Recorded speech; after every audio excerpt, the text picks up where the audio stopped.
Welcome everybody for today's head and neck cancer webinar with the title Exploring Clinical Trials in Head and Neck Cancer. I'm Oliver Rosen, Chief Medical Officer at SQZ Biotechnologies.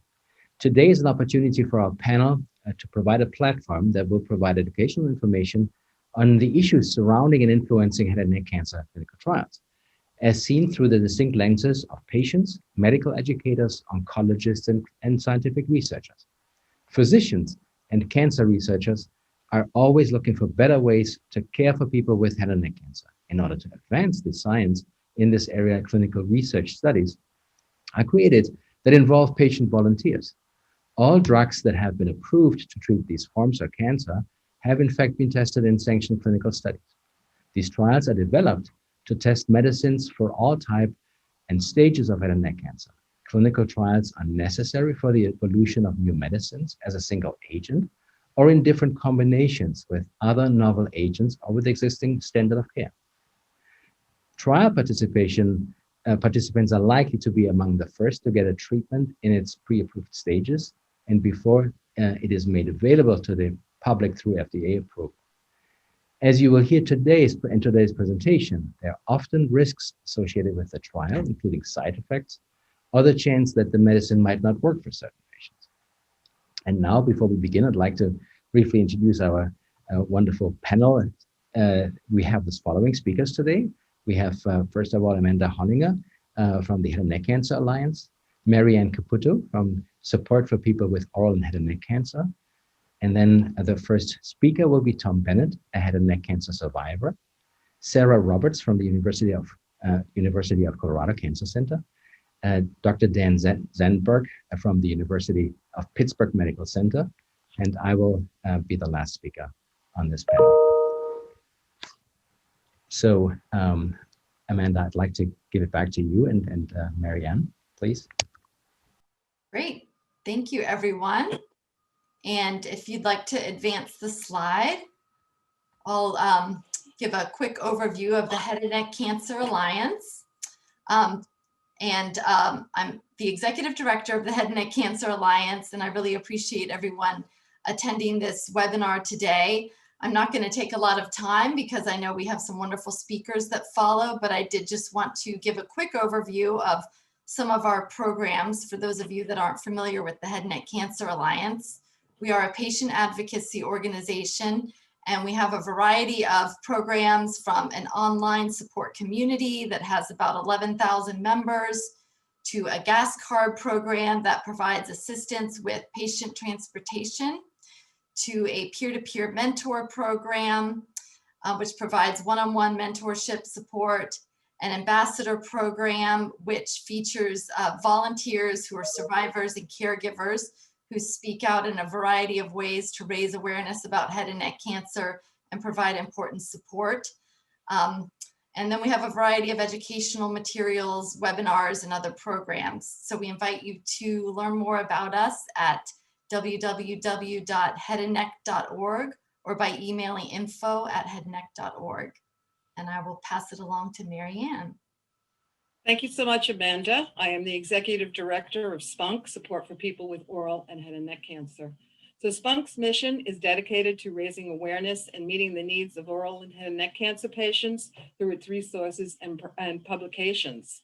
So Support for People for Oral and Head and Neck Cancer is also known as Spunk, is a non-for-profit organization involved in the development of programs of support. And as such, it can have an enormous positive impact on meeting the psychosocial needs of patients, as well as preserving, restoring, and promoting physical and emotional health. We have many, many programs. We've been in existence for over 30 years. One of our most welcomed programs is our 100+ support groups throughout the country, which are in many cities and states. And those are meeting virtually now because of the COVID pandemic. So if you're interested in attending one of those support groups, you could also contact us to find out where they're being held. We also have 212 Champions of Hope. And that's our volunteers who volunteer to be matched with patients who are looking to find encouragement and hope. We have many, many books and publications that we offer to help in a patient's journey with this disease. And we also have 2 cookbooks that are vital in nutrition and help with the many side effects of treatment. Both the Head and Neck Alliance and SPOHNC offer a clinical trial navigation resource hosted on each of our websites. Should you be interested in finding out about a clinical trial, this service offers patient navigators who will help you in your search. Thank you for having us participate in this program today. And remember, April is Oral Head and Neck Awareness Month. And please wear your burgundy and ivory. And you can find us at www.spunk.org. Thank you again. Next slide. Hi, my name is Tom Bennet, and I'm the survivor speaker here. And cancer is not fun, but I'm going to try to make this a little bit more fun what I'm doing. So if you could advance the next slide, please. It all started in Charleston in 2015. I was working on a project.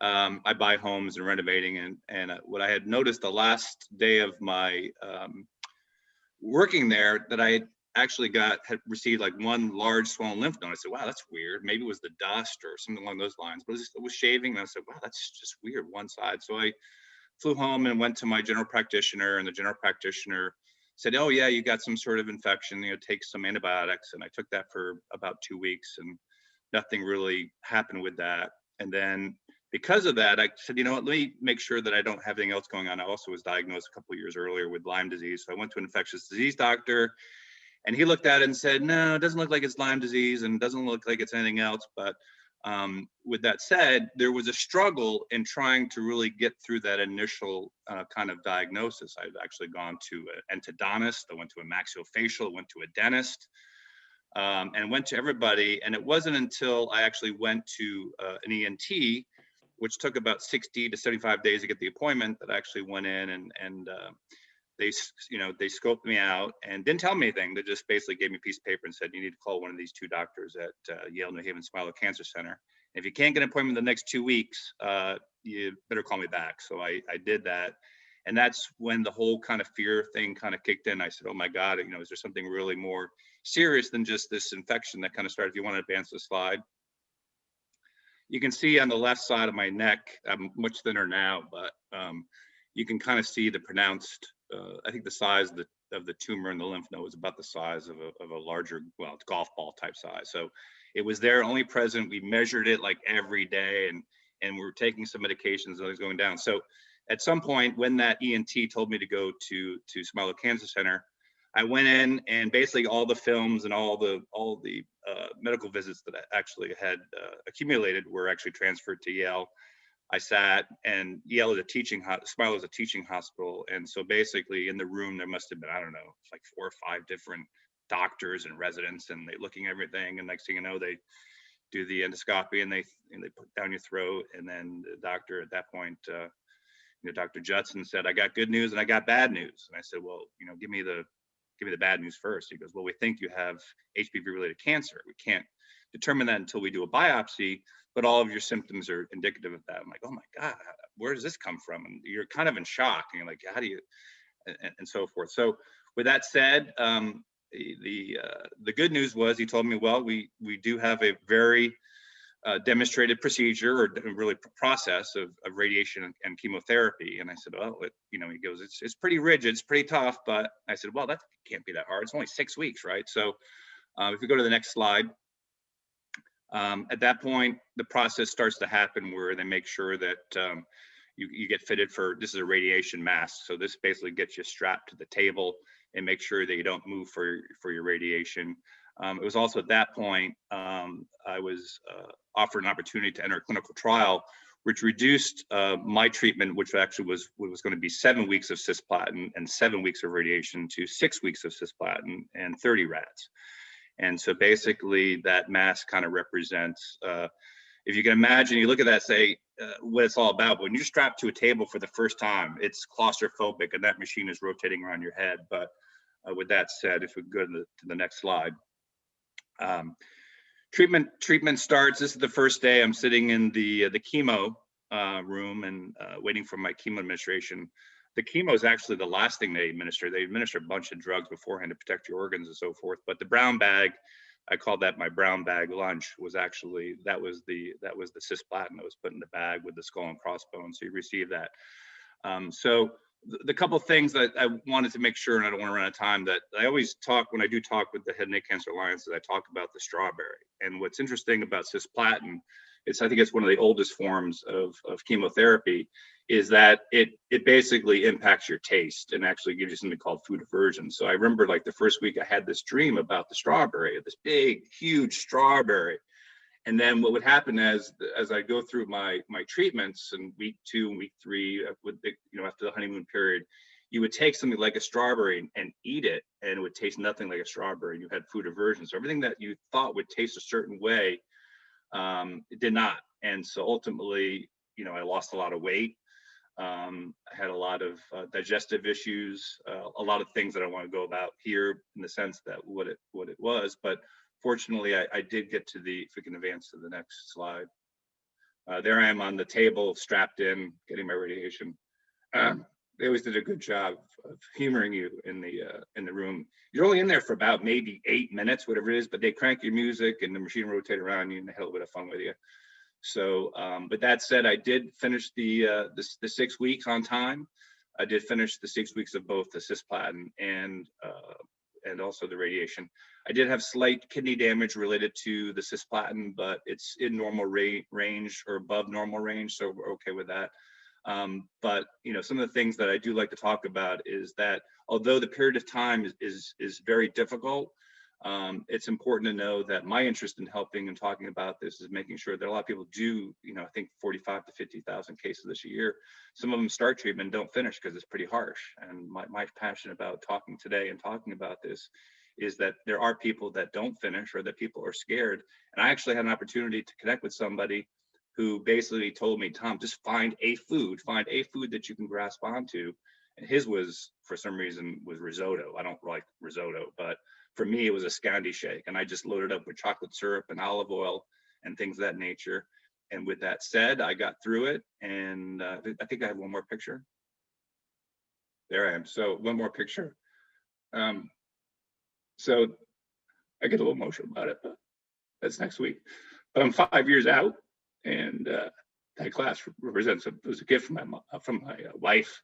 That was my rebirth. So after I got through my treatment and was able to have a glass of wine, that life represents my completion of my cancer journey, which really doesn't really end at that point. It continues for the rest of my life. I do have some issues related to it, but with that said, it's important to note that there is hope at the end. And at this point, if there's any I don't know if we talked about doing some questions here, or hopefully I covered what we wanted to cover here. So I'll turn it back over to the panelists. Thank you, Tom, very much for sharing your story. I definitely have some more information to share about clinical trials, specifically one of the programs that we're offering at the University of Colorado Cancer Center. And for those of you who don't know, it's an NCI designated cancer center, which means the National Cancer Institute. We are part of that system. And the National Cancer Institute as a whole is encouraging more cancer centers to have a community outreach and engagement team, which is the team that I'm a part of. And we've been predominantly virtual since the pandemic has obviously taken place. Our office was only about 3 months old before the pandemic started. So this is one of our virtual programs that we're offering, and it's actually clinical trials education that we are offering people. Tom, it sounded like you had a really great experience with your clinical trial. So the idea here is just to kind of introduce the topic to you all and hopefully familiarize you with some of the components of a clinical trial. Next slide, please. So there are multiple different types of clinical trials. The one that Tom mentioned was certainly a treatment trial, and that is often the type of clinical trial that's most thought of when people think of clinical trials. But there are prevention trials which look at disease risk and different health behaviors that could help reduce that risk. Those prevention trials may also look at genetic factors as well. There are also screening trials which helps test new ways to find disease early when we know that it may be easier to treat. The treatment trial, again, is an example that Tom shared, is testing new ways of using existing treatments. So in Tom's example, it was potentially shortening the dose of treatment, shortening the length of treatment, which, as he alluded to, can really make a difference in someone's life. Certainly, quality of life trials is also one type of clinical trial that people often may not think about. These are for people who have been undergoing treatment for a while. Maybe they're going to continue treatment for the rest of their life. It could also be a trial for someone who has finished treatment and they're just looking to better manage those long-term side effects. One example of that is an exercise trial. So participating in an exercise trial for someone who's been through cancer treatment, not necessarily trying to cure cancer or treat the cancer with exercise, certainly, but just trying to see what that may do for quality of life. Next slide, please. Within treatment trials, there are multiple different phases. So there are 4 different phases. Phase 1 is with a smaller group of people. And the question that's being asked is the treatment safe for people? Phase 2 is a little bit larger group of people, tested with a little bit larger group of people. And the question that's being asked is, does it work? Is it effective? Phase 3, again, is another larger group of people. And the question is it better than the current standard of care? Is it better than what we're currently giving patients? And then phase 4 is more of a long-term study. That's how it's doing. So as you consider clinical trials and explore the idea of participating in a clinical trial, it's important to know which phase your treatment trial is, or the trial that you're considering is, not to deter you in any way, one way or another, but just so you understand what phase in the FDA approval process that the treatment trial is. Next slide. So why are clinical trials important? They certainly help researchers and doctors understand not only how therapies work, but understand which doses are safe and effective. Without clinical trials, there would not be a standardized way of continuing to evolve medicine and improve the standard of care for patients. So it also helps increase knowledge about disease and health-related behavior. As I alluded to on the second slide, is that there's not just treatment trials for clinical trials, there are also prevention and screening, quality of life trials, all of those things that could potentially impact how someone responds to disease. And in turn, it just helps provide the best available medicine for people in a structured, uniform way. Next slide. So not only are clinical trials important, but it is very important that we get a diverse group of individuals to enroll in clinical trials. And there are a few reasons for that. One being that all populations experience illness and respond to illness very differently. They all experience it but they certainly respond to it in very different ways. And there are a lot of factors. So gender, race, ethnic origin, age, weight, where you live can certainly all lead to different responses to the exact same medication or treatment. Zip code being a prime example, certainly in Colorado, and I know for a lot of other states, depending on your zip code, it may increase some barriers that you have to accessing treatment. And gender and race and things like that are certainly no different from a genetic component. When medications or treatments are only studied in one group, doctors will really only be able to say that it's safe and effective for the types of people that enrolled in that clinical trial. So it's really important that we have representation from a variety of different groups of people so that we can ensure that the treatments and medications that are being approved are truly safe and effective for everybody. Next slide, please.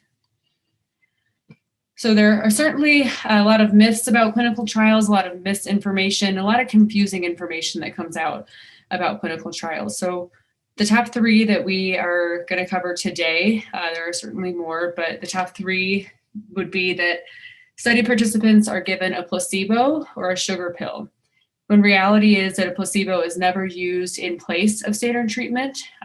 Quality of care should never be sacrificed. So if there is a standard of treatment that exists, you will not ever be given a placebo. And a placebo is just a sugar pill or something that's just sort of like that's really nothing. It's not a treatment. So the reality, rest assured, is that a placebo will not be used. Research teams are not allowed to use placebos in place of standard treatment. Another myth is that study participation is for people without options. As you saw on that second slide with the different types of clinical trials, participation is for everybody. You do not have to have cancer to participate in a clinical trial. There are certainly different treatment trials related to cancer, but participation is for everyone. Even if you are someone going through cancer treatment, you can certainly consider a clinical trial as your first option. And the third myth that we'll cover today is that once people begin participation in a clinical trial, they have to stay in the study. And the reality is that that is not true. Participation is 100% voluntary, and at any point you can leave. The important point to make there is that you just communicate with the study team that you are no longer going to be participating. Next slide.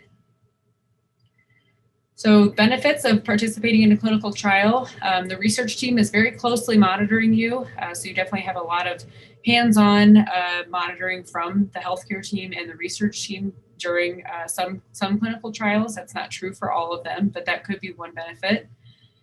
Certainly having early access to new treatments prior to the FDA approval, earlier access to new health technology, and then of course the potential for earlier detection of disease or recurrence, which we would hope could result in some improved outcomes for you. Next slide, please. Of course, with anything in life, there are risks and risks for clinical trials. Some of them could be that you may not directly benefit from study participation immediately, but the idea there is that you could be contributing to the larger body of research. One example is some clinical trials start out with just collecting information, so collecting data, having you fill out questionnaires. And that's not something that you necessarily could benefit from immediately, but it's, again, to advance the standard of care across the medical healthcare system. One other risk or sort of downside to participating in a clinical trial is that multiple tests may be required. And again, that's not true for all clinical trials, but it may be required that as part of that clinical trial design, that you have to go to the clinic multiple times, more times than you would typically have to for regular treatment. So that's just something to be aware of. You may, of course, experience unknown discomfort or unknown side effects. It is the research team's job to communicate what all of the known side effects are. But of course, there could be something that they don't know that comes up. Next slide, please.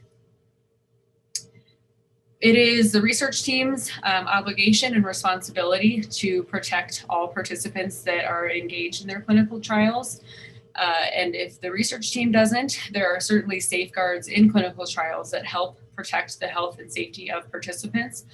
All clinical trials are monitored by different governing bodies on their campus or within the institution, but also the funding agency. So who's paying for the clinical trial? There are people that are closely watching how participants are being treated, how the data is being monitored and managed to make sure that it's safe and that there's not going to be any sort of data leaks or confidentiality issues. And a couple of ways that they do that is requiring informed consent. And then again, just closely monitoring to make sure that people are being treated humanely and ethically. Next slide, please.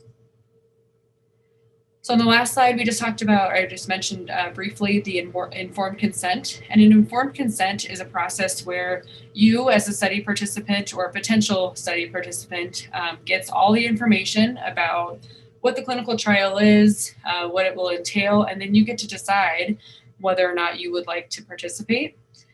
You do sign this document, but again, it is not a legal binding document by any means. You can choose to withdraw at any time, but it will outline what to expect. So it will describe the study purpose, the length of the study, the tests, specifically like what the tests are, how often they will be, and how participant data will be used and stored once the study is finished. But you should have a very clear understanding of what you're getting into with the study by signing this informed consent. And it's an opportunity for you to ask as many questions as you need to fully understand what you're signing up for. Next slide. So this is my second to last slide here, but once you kind of know general information about a clinical trial, and you might be interested, how can you find out about one? I know Amanda mentioned the Head and Neck Cancer Alliance Clinical Trial Finder. I had the opportunity to browse through that before this webinar, and it's very user-friendly. I highly recommend it. There are not a lot of cancer-specific clinical trial finders, so it's an amazing resource that I would highly recommend you guys check out if you are interested in a clinical trial. More generally, you can access clinicaltrials.gov, which is a federal website where all of the clinical trials that are going on in the country will be listed. It's not as user-friendly. Again, because this is a head and neck cancer webinar, I'm going to direct you to the clinical trials finder that was mentioned earlier. But typically, all the clinical trials will be listed, and then the contact information for the study team should be there as well. Next slide, please. This is just a screenshot of the clinical trials finder, so it may be some information that looks unfamiliar with different tumor markers or medications listed, but there is an option to pre-screen, so you can fill out a questionnaire, answer some questions to figure out if you are eligible or not, and then in the next step, it would be the contact information for the study contact. Next slide, please.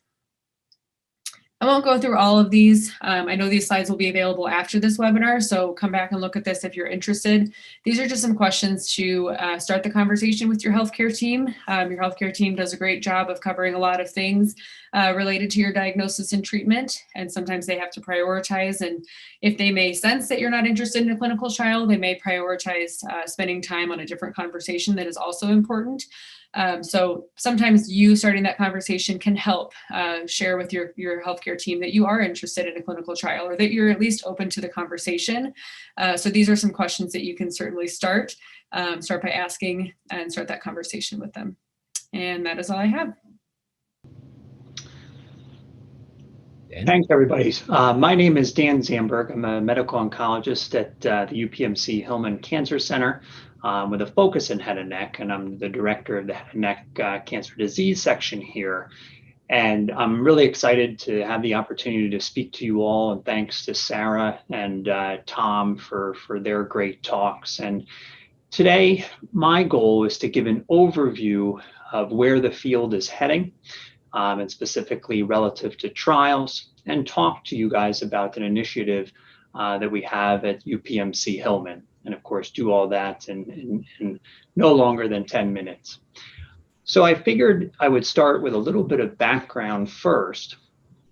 And I believe everybody can see my pointer, just to shape the directions that we are going as a field. So head and neck cancer spans different primary sites within the head and neck, with our most common sites being the mouth, the back of the mouth, which we call the oropharynx, which has the back of the tongue and the tonsils, the voice box, and then the area behind the voice box called the hypopharynx. And also, more rarely, cancers can start in the nose, the back of the nose, the sinuses, or the salivary glands. And by far the most common type of cancer that can start is squamous cell carcinoma. And so while to talk broadly about all different types of head and neck cancer would be too broad for this talk, because we see majority squamous cell carcinoma, that's what this will describe, or this talk will describe, is where we're going when it comes to squamous cell carcinoma of the head and neck. When it comes to squamous cell carcinoma of the head and neck, it should be noted that we do have two viral etiologies that can cause cancer. The Epstein-Barr virus can cause cancer in the back of the nose, the area of the nasopharynx, and then human papilloma virus can cause cancer in the back of the throat, the oropharynx. And nowadays in the United States, about 70% of patients that have a squamous cell carcinoma of the back of the throat, the oropharynx, they are human papilloma virus positive. So we have three main modalities of treatment. One is that we can do surgery, two is that we can do radiation, and three is that we can do drug therapy. And drug therapy can be traditional chemo, it can be immunotherapy, which we'll talk about in this presentation, and or targeted therapy to molecular pathways. And how we use these therapies depends on someone's stage. And we can think about staging as either we have a local or locally advanced. This means that the cancer is just within the head and neck region, or patients that have had cancer that has come back and or spread, the recurrent metastatic. And in the locally and locally advanced setting, that's where we use surgery, that's where we use radiation, and a lot of times we use chemo with radiation to make that radiation work better. So what are the directions that the field is going when it comes to local or locally advanced squamous cell carcinoma of the head and neck? We really have two major different directions. One is for the human papillomavirus positive oropharyngeal cancer patients. Here, the prognosis is very good. And so as a field, through trials, we are asking the question as to whether we can lower the intensity of that therapy, still maintain the great prognosis, but that we can reduce the side effects of the therapy, not only when it's being given, but also, as Tom alluded to, some of the long-term side effects from our treatment. And here, ongoing clinical trials are examining different de-escalation strategies, which can include minimally invasive surgery followed by reduced intensity treatment afterwards, or non-surgical reduced intensity treatment. And by reduced intensity treatment, I mean lowering the dose of radiation, omitting chemo where we might use chemo with radiation, or substituting chemo with another type of drug that's less toxic, including potential immunotherapy. And to the presentation that Sarah just gave, these are trials that are mostly either phase 2 or phase 3 that are currently ongoing. When it comes to other sites where human papillomavirus is not involved, that is the oropharynx and the other primary sites that I highlighted before, we're saying, look, how can we make outcomes even better through escalation trials? And what this means is we're saying, look, let's take the standard of care and let's add something to it to try to make outcomes even better. And those interventions come mostly in the form of molecularly targeted therapy plus our standard treatment. And there's also trials ongoing with immunotherapy. And those, again, similarly, are mostly phase 2 and phase 3 trials.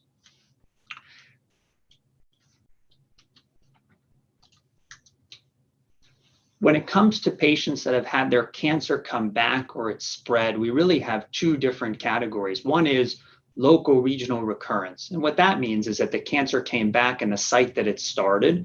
For example, it came back in the mouth again, or the cancer came back in the neck, or both. And then we have a situation where patients have spread of cancer beyond the neck. Some patients, a minority, about 10%, when they initially are diagnosed, have it spread beyond the neck. However, some patients, when it comes back, it can be spread beyond the neck. And by beyond the neck, I mean to common places like the lung, the liver, and the bone. And so similarly, how we approach patients in the recurrent metastatic setting is whether it's within the head and neck, where we can use our therapies like surgery and radiation in addition to drug therapy, or if it's spread beyond the neck, we're primarily using drug therapy, that is, if it's spread to distant sites. So when it comes to the recurrent metastatic setting, we have 2 approved immunotherapy drugs. And immunotherapy is a general term that means trying to get the immune system to attack and kill cancer. And that can come in numerous different forms. That can come in vaccines, that can come in what we call T cell therapy, where we take out the immune cells and then try to put them back in and get them activated, as well as what we call checkpoint inhibitors. And checkpoint inhibitors are drugs that many have seen commercials for, Opdivo and Keytruda. These 2 drugs are approved in head and neck cancer. So if you think about the immune system like a car, there are 2 ways to make a car go faster. One is to press on the gas pedal, and the other is to take the foot off the brake. And the immune system has lots of gas pedals and lots of brakes. And it has to work under normal circumstances with absolute precision. That is, knowing when to go and knowing when to stop. And the cancer can take advantage of those brakes and those gas pedals to make the immune system stop attacking it. So one of the brakes on the immune system that has really revolutionized the field over the last 10 years, including in head and neck cancer, is a brake called PD-1. And so as shown here, the tumor can use its foot called PDL1 to step on the brake called PD-1 and stop the T cell, the immune cell, from attacking the tumor. And so drugs like nivolumab and pembrolizumab work by taking the foot off the brake of the immune system. That is, they block the foot from pressing on the brake to allow the T cell, the immune cell, to attack the tumor more. And like I said, currently in head and neck cancer that has recurred or is metastatic, pembrolizumab is approved in frontline treatment, and nivolumab and pembrolizumab are approved if you've already failed traditional chemotherapy with platinum. So as medical oncologists, we like to show curves, and I wanted to show this curve to highlight where we are with immunotherapy in the recurrent metastatic setting, and where do we need to go, where are we trying to go as a field. When it comes to immunotherapy, only a small proportion of patients have a response. So for example, patients with pembrolizumab treated in the frontline setting, about 20% of patients have shrinkage of their cancer. But if you are a patient that has shrinkage of their cancer, there is the potential for a very long duration of control. And what this curve shows you is for patients that got pembrolizumab in what was a phase 3 clinical trial and responded, their length of response, meaning the amount of time that their cancer was still responding, was about 20 months compared to only 4 months in the arm that got chemotherapy. And so it's this prolonged control that we see with immunotherapy in a proportion of patients that has led to it making people living longer and thus becoming our standard approaches in different tumor types, including in head and neck cancer. And so where the field is going in the recurrent metastatic setting is saying, how can we make more patients, how can we help more patients to benefit from these immunotherapies? How can we get more patients to get the great benefit from these immunotherapies? And so clinical trials are looking at new frontline therapy, that is the first type of therapy given in recurrent metastatic disease, by saying, let's add immunotherapy, a different type of immunotherapy to pembrolizumab. Let's add a different type of chemo or different type of drug to pembrolizumab to make things better. And other trials are saying, look, if someone has failed, someone has already grown on pembrolizumab or drugs like pembrolizumab, like nivolumab, can we give you different types of immunotherapies to try to improve outcomes afterwards? And we're also working on pathway targeted therapies similarly to try to help with immunotherapy or in lieu of immunotherapy to try to improve outcomes for patients with recurrent and/or metastatic head and neck cancer.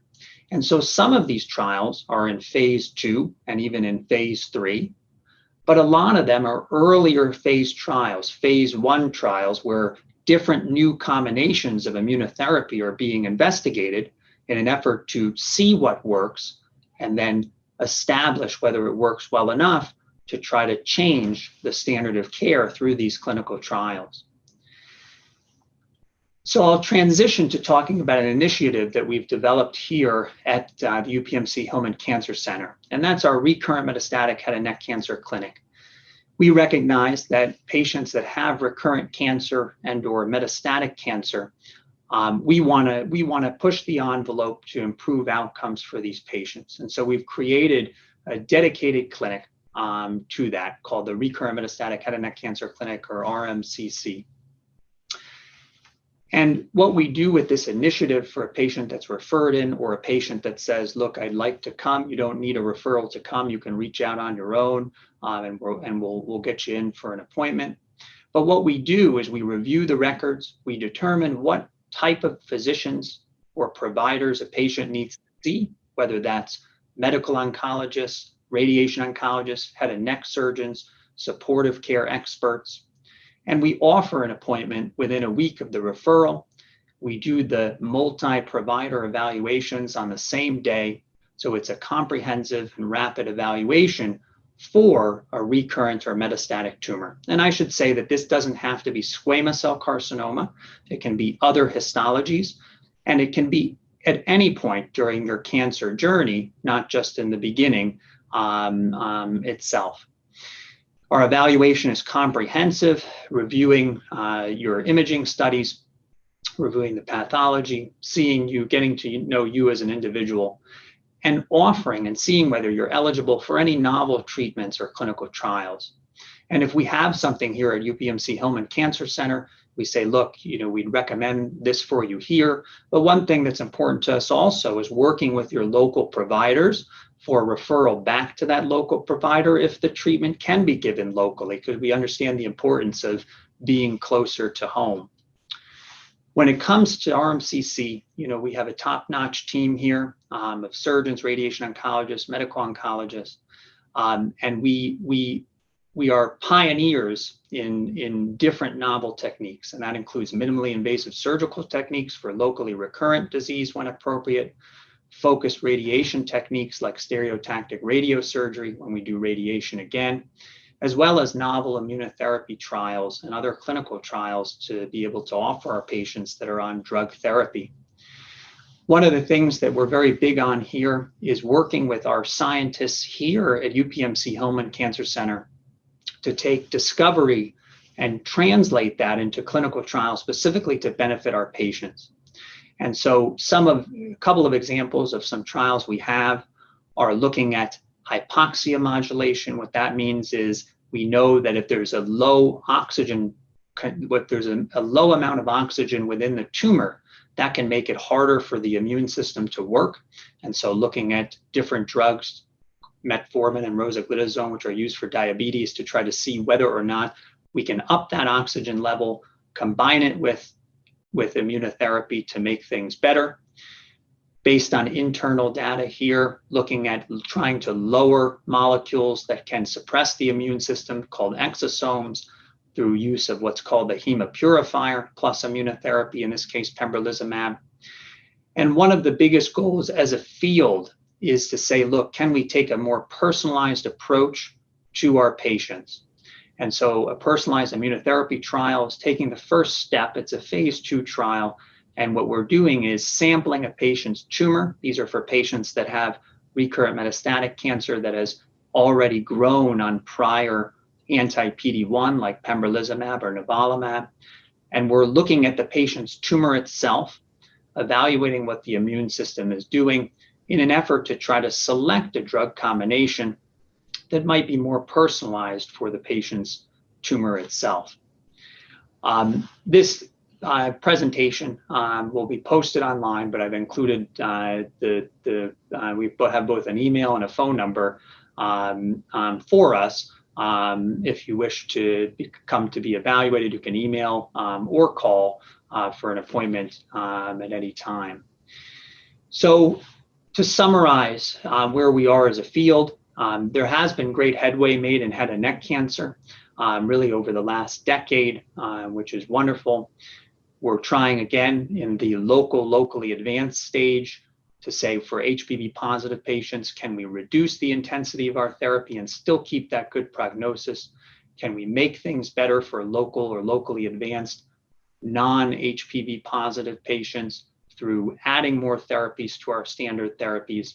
And then in the recurrent metastatic setting, we're all working to try to continue to make things better for our patients there with novel trials, a lot of which are immunotherapy based. And I'll close with saying that, as a physician, you spend most of your time giving talks to other medical providers, and it's really wonderful to get an opportunity to speak to all of you today. As providers, we recognize that a cancer diagnosis is likely the greatest adversity you'll ever have to face. And it's really our honor to fight with you and to be with you during your cancer journey. And that's what drives us to come in every day. So thank you to everybody, and thank you for inviting me to speak today. And I'll stop for any questions. Thank you very much, Dan, and thank you to all the other speakers so far. So we will now talk about a program that comes out of research. As Dr. Zandberg said, that's where the research always starts.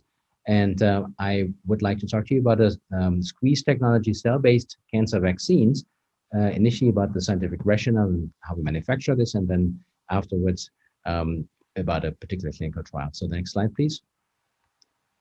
So we produce a cancer vaccine where we use your own white blood cells, and we use a material that mimics your tumor and squeeze this into the cells. And then the cells have inside of their, inside they have these information, so to say, about the tumor. And then they can activate the tumor cell. Once the manufacturing process is finished, the vaccine will be controlled for sterility and other measurements. And then the vaccine is ready for being administered in the clinic at your treating site. Next slide, please. So the manufacturing period is relatively short here. So once we collect the white blood cells, or your site, your treating site, collects the cells, they are shipped to a manufacturing organization, and you will be able to start your treatment within approximately a week by a single shot push, so to say, with a syringe, and there's no other kind of preparation treatment necessary when you get on the trial. Next slide, please. So as I had mentioned, this is a cell-based cancer vaccine, and so the intention really is that these vaccines and these cells, your own cells, come back to stimulate your immune system so that the immune system can generate immune cells that can kill the tumor. Next slide, please. So now I want to talk about our first study, a phase 1 study. You heard from Sarah the different categories of clinical trials. So why would one consider participating in a clinical trial? Sarah went in very detailed over the reasons to join a clinical trial. So it all comes down to whether you're interested in getting access to treatment that might be better than your standard of care, or that your doctor cannot recommend a good standard care option. These are the two reasons to consider a clinical trial. And what is important to say, to echo other speakers also, is that you might not always benefit from a clinical study directly. The treatment as it is offered today as standard of care is based on clinical trials, but it might only be that future patients will benefit from your own participation in a clinical trial. And when you participate in a so-called randomized trial, Dr. Zandberg shared some examples, then you will at least receive the standard of care. Next slide, please. So the cancer vaccine is called SQZ PBMC HPV. And so this is a cell-based cancer vaccine made from your own blood cells. And the idea is that it helps your body to attack the cancer. It is developed to potentially treat the cancer that is caused by a subtype of human papilloma virus, or short HPV-16. And you might remember from Dr. Zandberg's talk that oropharyngeal head and neck cancers are the ones that are affected by this virus, human papilloma virus. In addition to head and neck cancer patients, there's other diseases that are induced by this virus, and these patients are also eligible for the trial. We use your own blood to activate the cells and to give them instructions to attack the cancer cells. And then there might be a time when we would combine it with other agents, because you might remember that Dr. Zandberg also said that often today's immune therapies, they're not yet there to help everybody. So we need to find combination therapies, and I list here only two options: nivolumab or pembrolizumab. And so this trial with our first vaccine, Squeeze PBMC HPV, is in early development. And so it has so far been shown to be safe, but it has not yet been proven to effectively treat cancer. That is very important to emphasize this. Next slide, please, now. So what type of clinical study is Squeeze PBMC HPV? We call it 101. So I had mentioned it's a phase 1 study, and we want to know whether it is active against your cancer. And so there are different dose levels that are tested. So we call this dose escalation in a trial.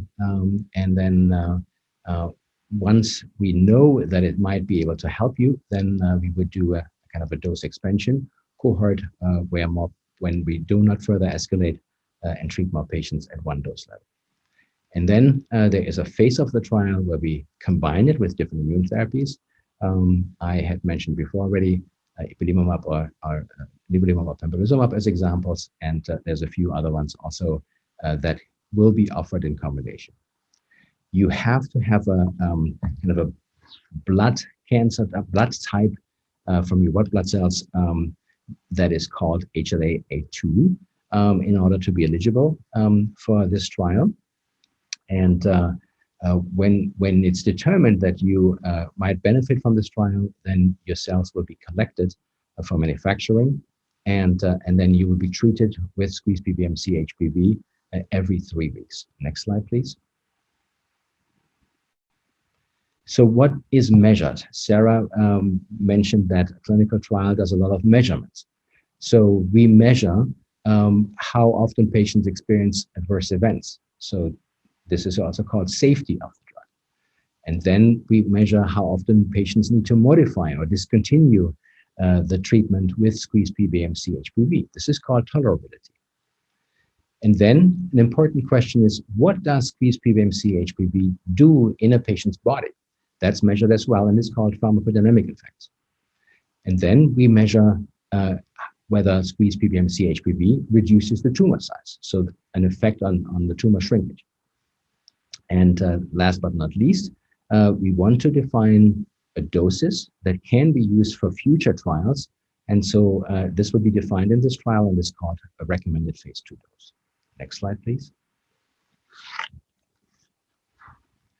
Who may participate in such a study? Patients have to be either male or female and 18 years or above. And as I mentioned, their white blood cells have to have a certain blood group, so to say, HLA-A2. Patient must be driven by human papilloma virus, the strain 16. The short form is HPV16. And your cancer must have at least progressed on one standard of care treatment. And if you are intolerant or do not like certain standard therapies, then you might be able to enroll in this trial also. You have to undergo a leukapheresis where we collect your white blood cells 1 or 2 weeks before the start of the treatment. That takes about 4 hours. And last but not least, you must agree to have a kind of a catheter placed that facilitates the collection of your white blood cells. Next slide, please. So this is a summary of all the different combinations that we're trying to look into. So atezolizumab and nivolumab, these are similar combination therapies, target a certain checkpoint inhibitor, and then ipilimumab is another one. And if the combination of ipilimumab and nivolumab would be safe, then we might even start a combination cohort with 3 different drugs. So ipilimumab, nivolumab, and Squeeze PBMC HPV. Last slide, please. So here I list all the participating centers, and as you have already seen, the slides will be made available. There's no need to take notes right now. There's also a reference to the clinical trial here. If you have questions for us, SQZ Biotechnologies is proud to partner with the Head and Neck Cancer Alliance and SPOHNC. So you may reach out to us also, or find more information on our website. Yeah, and I think the take-home message is really that the clinical trials are the only way to advance the field, and we acknowledge that it's a burden for patients, and so it might affect your decision whether to participate in a clinical trial or not. But it is, I would say, always worth to at least consider a clinical trial and see whether there's something that might suit your situation, the extent of the disease.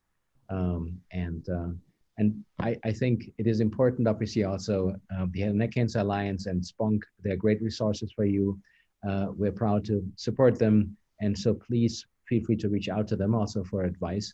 I think Tom made at the beginning a very important comment that somebody really encouraged him at the beginning of his journey what to do, which helped him to get through the radiation. And so there is resources out there, and we really hope that this webinar was helpful for you. I really want to thank the panelists. I think that was a brilliant discussion. The amount of questions that we got shows that we probably hit a nerve here, that clinical trials are not yet well understood, or how new therapies are coming into the clinic.